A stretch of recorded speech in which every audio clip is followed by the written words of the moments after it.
Assalamualaikum warahmatullahi wabarakatuh. Bismillah, walhamdulillah, wassalatu wassalamu ala rasulillah Muhammad ibni Abdullah wa ala alihi wa sahbihi wa mawalah. Wala hawla wala quwata illa billah amma ba'du. Saudaraku kaum muslimin wal muslimat rahimakumullah. Mudah-mudahan semuanya senantiasa diberi oleh Allah kesehatan, sehat jasmaninya, sehat rohaninya, dan diberi Allah kemudahan segala urusan-urusannya, baik yang sifatnya duniawiyah maupun urusannya yang sifatnya ukhrawiyah. Amin amin Allahumma amin ya rabbal alamin. Nah, saudaraku kaum muslimin rahimakumullah, saya menemukan salah satu video daripada Ustadz yang di dalam kajiannya membahas tentang masalah tawasul. Dalam kajiannya Ustadz tersebut menyatakan bahwa tawasul itu terbagi menjadi 3 bagian. Pertama, tawasul masyru'. Kedua, tawasul bid'ah. Ketiga, tawasul syirik. Lebih lengkapnya, simak terlebih dahulu video kajiannya. Nah, inilah videonya. Mendekatkan diri kepada Allah dengan cara tertentu ada 3 macam. Ada yang masyru'. Itu apa yang masyru'? Dengan nama-nama Allah dan sifatnya, dengan amal soleh yang dikerjakan, atau dengan doa orang yang soleh yang masih hidup. Yang kedua, tawasul yang bid'ah. Artinya mendekatkan diri kepada Allah dengan cara yang tidak disebutkan dalam syariat, seperti tawasul dengan pribadi para nabi dan orang soleh, dengan kedudukan mereka, kehormatan mereka, dan sebagainya. Yang ketiga, syirik. Tawasul yang syirik bila menjadikan orang sebagai yang sudah meninggal sebagai perantara dalam ibadah. Jadi orang yang sudah meninggal dijadikan perantara dalam ibadah, termasuk berdoa kepada mereka, meminta hajat dan memohon pertolongan kepada mereka. Ini namanya tawasul yang syirik. Gitu. Jadi, tawasul. Nah, saudaraku rahimakumullah, itulah cuplikan videonya yang menyatakan bahwa tawasul itu terbagi menjadi 3. Pertama, tawasul masyru'. Kedua, tawasul bid'ah. Ketiga, tawasul syirik. Kajian ini perlu saya komentari, perlu saya tanggapi, karena saya pribadi termasuk orang yang senang tawasul, cinta dengan tawasul, tidak bisa lepas dari tawasul. Maka perlu sekali saya menanggapi kajiannya. Saudaraku rahimakumullah. Pertama, penetapan Ustadz tadi mengenai tawasul itu menjadi 3. Itu penetapan yang tanpa dasar. Penetapan tanpa dalil. Bisa dikatakan penetapan dengan seenak jidatnya saja. Bahkan bisa dikatakan dia telah berbuat kebid'ahan tanpa dia sadari dia telah berbuat bid'ah. Itu yang namanya bodoh. Maka saudaraku rahimakumullah, sebelum saya bahas mengenai 3 tawasul itu, terlebih dahulu kita fahami apa sih arti tawasul itu. Nah, ini penting sekali. Pertama, apa itu tawasul? Tawasul itu, saudara, artinya kalau secara bahasa adalah pelantaraan. Itu tawasul. Apapun yang menjadi pelantaraan itu namanya tawasul. Seperti kita hendak kenyang, kemudian kita makan. Maka dengan makan kita merasa kenyang. Nah, ini namanya tawasul. Jadi makan itu tawasul, sarana atau pelantaraan. Cuma yang dimaksud dalam hal ini, tawasul itu adalah salah satu daripada bentuk kita berdoa kepada Allah. Jadi singkatnya, tawasul itu kita berdoa kepada Allah, kita memohon kepada Allah dengan menggunakan pelantaraan. Nah, itu namanya tawasul. Contoh seperti kita mempunyai hajat kepada Allah. Kemudian kita pergi ke salah satu makamnya daripada waliun min auliyaillah. Setelah kita datang di sana, kita ucapkan salam, baca Quran, zikir dan lain sebagainya. Kemudian kita berdoa, ya Allah, aku memohon kepadamu ya Allah, dengan pelantaraan wali ini ya Allah, kabulkanlah hajatku ya Allah. Nah, ini namanya tawasul. Nah, maka mengenai pembagian tawasul tadi itu, yang pertama tawasul masyru'. Tawasul masyru' itu artinya adalah tawasul yang disyariatkan, tawasul yang diperbolehkan, tawasul yang dipersilahkan. Nah, ini tawasul yang semacam ini isinya adalah kita berdoa kepada Allah dengan pelantaraan nama-nama Allah, sifat-sifat Allah, atau dengan doanya orang soleh yang masih hidup. Nah, itu tawasul masyru'. Jadi bagi Ustadz tadi itu, nah inilah tawasul yang diperintah itu, tawasul yang semacam ini. Tawasul yang disyariatkan itu ya tawasul semacam ini, kita berdoa kepada Allah dengan pelantaraan asma-asma Allah, sifat-sifat Allah, atau dengan doanya orang soleh cuma yang masih hidup. Nah, ini penetapan tawasul yang pertama ini memang ada benarnya, cuma ada bodohnya. Ada benarnya, cuma ada bodohnya. Di mana benarnya? Benarnya ya tadi itu, berdoa kepada Allah dengan menggunakan ataupun dengan pelantaraan asma-asma Allah, sifat-sifat Allah, benar. Bodohnya di mana? Bodohnya membatasi meminta doa kepada orang soleh hanya orang soleh yang masih hidup, bukan orang soleh yang sudah meninggal dunia. Nah, ini letak kebodohannya. Terlalu dangkal, terlalu sempit di dalam memahami agamanya Allah. Kedua, tawasul bid'ah. Nah, ini lebih bodoh. Tawasul bid'ah. Maka dari mana penetapan semacam ini? Ada tawasul masyru', ada tawasul bid'ah, bahkan ada tawasul syirik. Ini penetapan yang tanpa dasar sebenarnya, tanpa dalil. Jadi dia telah menetapkan semacam ini, berarti dia tidak sadar telah melakukan kebid'ahan. Nah, maka saudaraku rahimakumullah, mengenai pembagian tawasul yang kedua, yaitu tawasul bid'ah. Tawasul bid'ah itu tawasul yang tidak disyariatkan oleh Allah. Tawasul yang tidak disyariatkan oleh Allah. Seperti bertawasul dengan pribadi para nabi, pribadi para orang-orang saleh, atau dengan kemuliaannya, kehormatannya, keagungannya. Nah, ini tidak disyariatkan oleh Allah. Sehingga jelas bagi mereka ini dihukumi tawasul bid'ah. Yang ujung-ujungnya kebid'ahan itu kembalinya ke neraka. Jadi seolah-olah neraka surga kamplingan nenek moyangnya. Nah, maka penting sekali saya tanggapi tawasul bid'ah ini.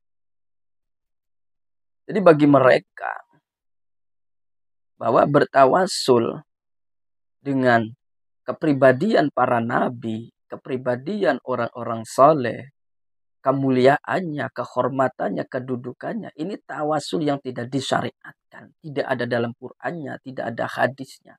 Sehingga dikatakan ini tawasul bid'ah, mengada-ngada. Nah, apakah benar penetapan semacam ini? Sangat salah, sangat dangkal. Penetapan yang tanpa berdasarkan dalil. Maka bisa saya katakan, penetapannya bahwa ini adalah tawasul bid'ah, tidak ada satu dalil pun yang sahih. Tidak ada satu dalil pun yang sahih yang menyatakan bertawasul dengan kepribadian para nabi itu bid'ah. Tidak ada. Nah, inilah ketahuan kebodohannya. Nah, Nah, maka biasanya orang-orang semacam itu senjatanya ya tadi itu. Tawasul dengan kepribadian para nabi itu. Tawasul dengan kepribadian para orang-orang soleh itu. Dikatakan bid'ah karena tidak ada dalil sahih satupun yang menjelaskan demikian. Nah, itu senjatanya yang biasa mereka dijadikan dasar untuk menetapkan sebuah ketetapan. Nah, maka saudaraku, mengenai tawasul bid'ah ini jelas ini penetapan yang tidak ada dasarnya. Penetapan yang sangat-sangat salah. Apakah memang benar hal tersebut bid'ah? Sangat salah. Sangat tidak bisa dibenarkan. Kenapa? Karena banyak hadis-hadis sahih yang menjelaskan tentang dibolehkannya kita bertawasul dengan kepribadiannya para nabi, orang-orang saleh, kemuliaannya, kedudukannya. Banyak sekali hadis-hadis sahih itu. Kata siapa tidak ada. Saya akan bacakan satu hadis sahih sebagai perwakilan daripada hadis-hadis sahih yang lain mengenai diperbolehkannya kita bertawasul dengan kepribadiannya para nabi. Di antaranya Ruwiya an Utsman bin Hunayf anna rajulan dorirul basari atan Nabiya sallallahu alaihi wasallam faqal ud'ullaha ayu afiyani. Qala in syi'ta da'auta wa in syi'ta sabarta fa huwa khairul lak. Qala fad'uhu qala fa amarahu ayatawaddu'a fa yuhsinu wudu'ahu wa yad'u bihadha du'a. Allahumma inni as'aluka wa atawajjahu ilaika binabika Muhammadin nabiyillahir rahmah inni tawajjahtu bika ila rabbi fi hajati hadihi lituqda Allahumma syafi'hu fiyya fa'ada wa ansara rawahu at-Tirmidzi wa qala hadisun sahihun wa sahhahul Baihaqi wa qad allamahu sahabiyyu rawihi man asurat hajatu fi khilafati Utsman radhiyallahu an fa fa'alahu faqudiya fi hajati. Nah, ini salah satu hadis sahih yang mewakili daripada hadis-hadis sahih lainnya mengenai diperbolehkannya kita itu bertawasul dengan kepribadiannya para nabi, orang-orang soleh, kemuliaannya, keagungannya, kedudukannya. Jadi hadis tadi itu menjelaskan bahwa ada seorang laki-laki matanya buta datang kepada Nabi Yuna Muhammad Shallallahu Alaihi Wasallam. Dan laki-laki itu berkata, ya Rasul, tolong doakan, mintakan kepada Allah agar supaya Allah menyembuhkan sakit saya. Maka kemudian Rasulullah Shallallahu Alaihi Wasallam berkata, kalau sampai ingin berdoa, maka akan saya ajarkan doanya. Tapi kalau sampai sabar, nah itu lebih baik. Tapi kata laki-laki tersebut kepada Rasulullah, minta doa saja, minta didoakan agar supaya sakit matanya itu atau kebutaannya itu disembuhkan oleh Allah Subhanahu Wa Taala. Maka laki-laki tersebut disuruh oleh Rasulullah untuk wudhu. Setelah wudhu kemudian disuruh untuk berdoa dengan doa yang telah diajarkan oleh Rasulullah Shallallahu Alaihi Wasallam. Maka kemudian laki-laki tersebut berdoa. Apa doanya? Allahumma inni as'aluka wa atawajjahu ilaika bi nabiyyika Muhammadin nabiyyir rahmah nabiyillahir rahmah inni tawajjahtu bika ila rabbi fi qadhi fi hajati.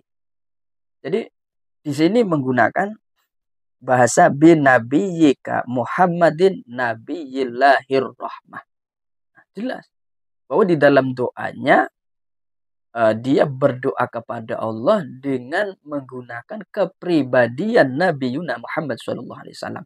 Ini menunjukkan bahwa berdoa kepada Allah dengan kepribadiannya Nabi atau para Nabi itu diperbolehkan.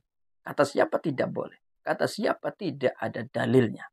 Maka jelas penetapan bahwa tawasul dengan kepribadian para Nabi itu adalah bid'ah. Sangat-sangat tidak dibenarkan, sangat-sangat ketahuan bodohnya. Di mana dia mencari hadisnya kok sehingga tidak bisa dijumpai hadis-hadis yang menjelaskan bertawasul dengan kepribadian Nabi itu tidak ada. Segitu banyaknya hadis. Nah ini jadi jelas saudaraku rahimakumullah bahwa tidak ada tawasul itu bid'ah, tidak ada. Bahkan yang ada tidak ada satu hadis sahih pun yang menyatakan bahwa bertawasul dengan kepribadian para nabi itu bid'ah. Tidak ada. Maka saya ulangi lagi bahwa bertawasul dengan kepribadian para nabi, orang-orang saleh, kemuliaan, kedudukan, kehormatannya itu jelas-jelas diperbolehkan. Kemudian bagian tawasul yang ketiga, tawasul syirik. Nah ini kelewat bodohnya. Dikatakan tawasul syirik ini lebih dari bid'ah. Tawasul syirik. Tawasul syirik itu berarti tawasul dengan orang yang sudah meninggal dunia. Ini hukumnya tawasulnya syirik. Nah ini tertuju biasanya mengarah ke makam-makamnya para nabi, makam-makamnya para auliyanya Allah Subhanahu wa ta'ala.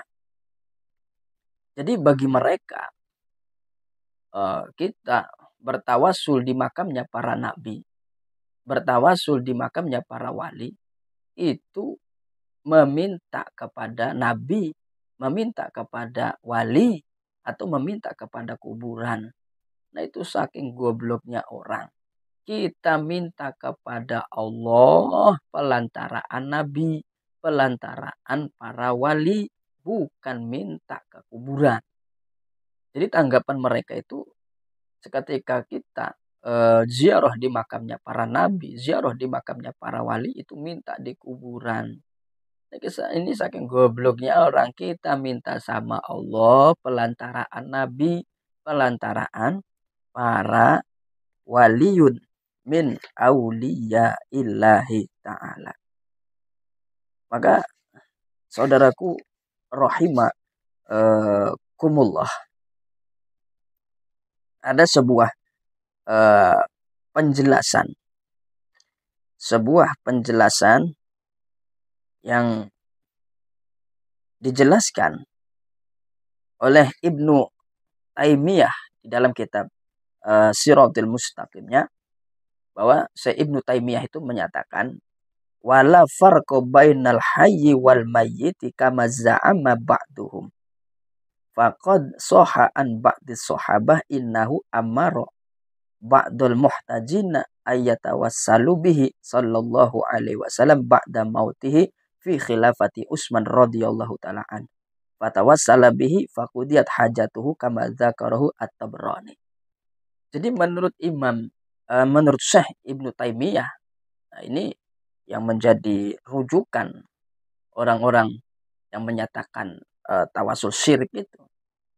Nah ini Ibnu Taimiyah menyatakan bahwa tidak ada bedanya kita bertawasul itu di antara orang yang masih hidup dan orangnya yang sudah meninggal dunia. Artinya sama-sama diperbolehkan.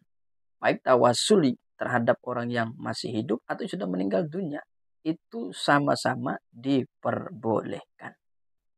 Nah, jadi ini saja sudah cukup dengan kita